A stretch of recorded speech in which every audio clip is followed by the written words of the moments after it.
नमस्कार। अभी नींद नहीं आ रही थी तो हमने सोचा कि अभी जो शाम को घटना घटित हुई थी तो उसके बारे में बता दूं।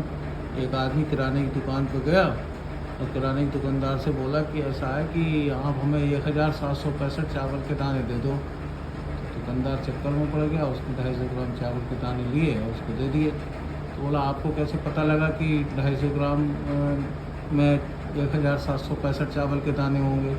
तो बोले हमें पिताजी ने सिखाया। हमने कहा पिताजी क्या करते थे आपको इतना एग्जैक्ट वैल्यूज बताइए? बोले कुछ नहीं, वो रिटायर हो चुके थे, रोज़ सुबह से लेकर शाम तक लोगों का दिमाग का दही बनाते रहते थे। तो ऐसे ही मैंने सोचा आप भी मेरे दिमाग का दही बनाने आए हो। मैंने सोचा कि हम खाली बैठे बैठे आपको भी बताऊँ उस तरीके से दिमाग का दही बनाने में आप लोगों को परेशान करते हैं। तो मैंने आपको दे दिए चावल के दाने उन्हीं के हिसाब से। नमस्कार, हंसना है तो हंसो, नहीं तो कोई बात नहीं।